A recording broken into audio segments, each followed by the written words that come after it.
Jay here from Stretford, Paddock. This is it. This is the big one. Manchester United hosting West Ham in the Premier League. Joining me is Mr. Dave Pritt. It's been a little while. How are we doing? Not too bad, yeah. Are you feeling smug? Not smug, but just happy. It's just it's nothing better than feeling the worst, and they're just so great. The reason I ask Dave why he's feeling smug is me and him do the academy review, and Dave said Mainoo. No, this was it's a scout report. This scout report. Sorry, it was a little bit different.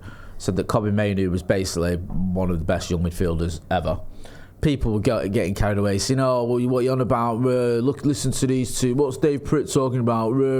Why is he going OTT?" And now everyone agrees with you. Yeah. If anything, you didn't go enough. Don't worry, OTT. I've screenshotted all the comments. Yeah, good man. Keep him. Yeah, because I think you've been proven right, and I'm not getting carried away with a late goal against Wolves. We knew that anyway. He's mint. 2-2 as well. 2-2. He's on fire. He's the informed player in the world. We're going to talk. Let's just talk about Mainoo, right? First of all, though, we want your score predictions. So get your phone out, film yourself in landscape for about 30 seconds, and send it to Paddock Matchday at paddockmatchday@gmail.com, innit? Yeah. I don't know why I'm forgetting it. I've only been doing this for about 4 years.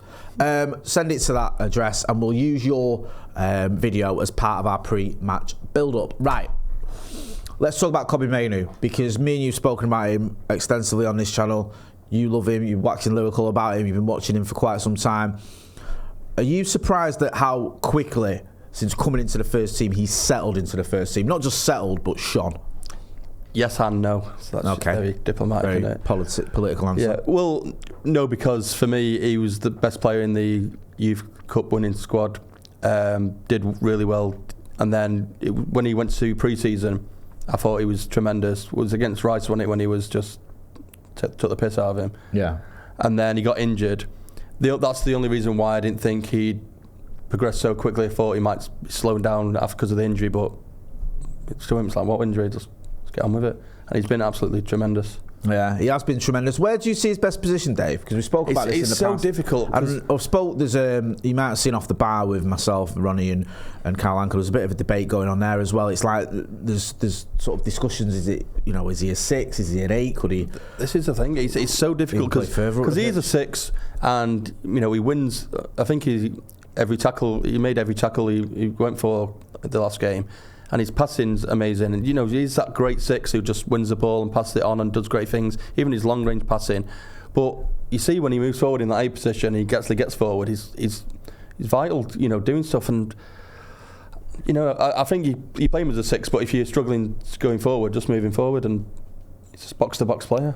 Box-to-box player. Get involved in the chat and the comments and let us know what you think about Mainoo. Does anyone feel like we're getting carried away, we need to slow down a bit, or do people think, you know what, he is the real deal? I think he's the real deal. I'll tell you what's been the real deal lately as well, our front three. They've been on fire. I think Rasmus Højlund in his last 3 Premier League games has got 3 goals and 2 assists. Marcus Rashford's obviously scored, I think, in his last few Premier League games as well. Garnacho looks like a much improved player than we saw earlier on this season. He seems to be settling into that role a little bit better on the right-hand side. What have you made of the front three? Does it give you hope? Yeah, I mean, Højlund's impressed me probably the most recently. I wasn't too sure of him at one point. I thought he'd been here a while and he wasn't really scoring. He was getting to that point, you stop feeling sorry for him and be patient. In Europe he did well, but in the league he went game after game after game. But look, he's scoring a few goals now, and he looks like he's enjoying his football a little bit more as well. If we can actually get the three of them working together as one unit now, I think we'll be great. With all that being said, let's talk about our predicted 11s then. Dave, talk us through your predicted 11 first.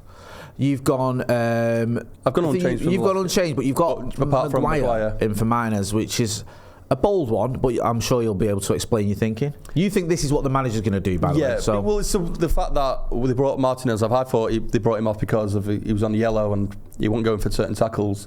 But when you saw him on the bench, his foot was all wrapped up in ice and stuff, and he's been out injured, and I don't think it's really worth the risk of him, getting injured again. I think when Maguire's played recently, he's been a decent player, played really well, so why not give him a shot and give Martinez the time off? Maybe even if they were desperate for him, maybe stick him on the bench, but I wouldn't want to risk him, and I hope Ten Hag wouldn't want to risk him because it could be out for another couple of weeks if he gets properly injured.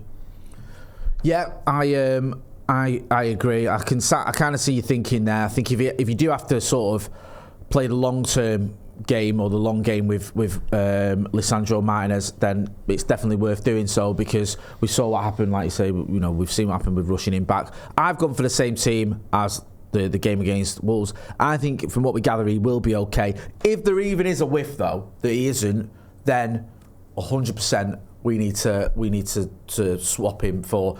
Yeah, you're probably right. I think Maguire's done well. Maguire, to be honest with you, I know it sounds crazy, but even if it was Johnny Evans came in, I wouldn't be against that. Well, that's the thing, though. But I just think Maguire, since his downfall, let's say, when he's come back, he's been quite good. So yeah, I think he'd do all right. Yeah, no, I agree. Let us know your predicted 11s. Get involved in the chat and the comments. Let us know who you think will be playing for Manchester United. And also, you might well put your preferred 11s. West Ham. We've got some West Ham stats. West Ham, how are they in the table at the minute? Because I think they've done all right, haven't they, under David Moyes? Like they've had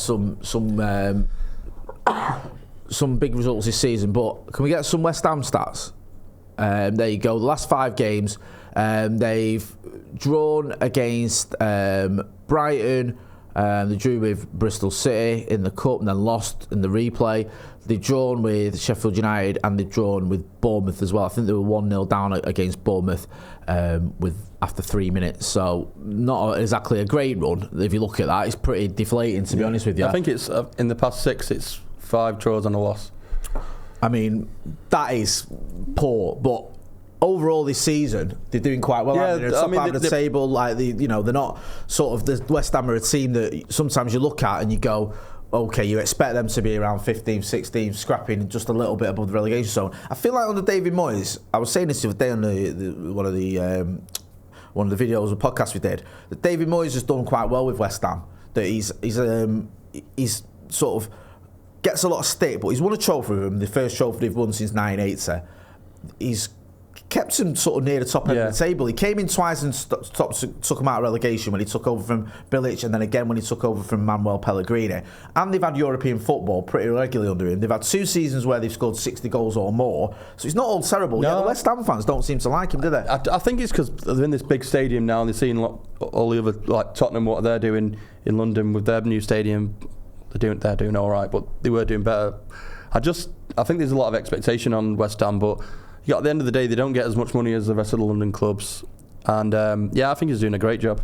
Yeah, you look at some of the players they've got. You look at Ward-Prowse, you look at Souček, you look at Jared Bowen. There's players there that can play football. Kudos as well, of course. Everyone's saying we got the wrong player. We should have got him instead of Anthony. I mean, It's not just... You're not looking at West Ham going, oh, they haven't got any quality there. No, they have. Plus, they just got Kelvin Phillips in as well. I know he didn't perform the last game, but I'm sure he's against us. He's going to turn it on. With all that being said, then, give us your score prediction. Bit bold, but I'm going to say 3-1 to us. 3-1? Yeah. Okay, I can live with that. Yeah, I'll go 2-0 Manchester United. I fancy a clean sheet. I mean, I might be completely deluded. I just thought that we conceded 3.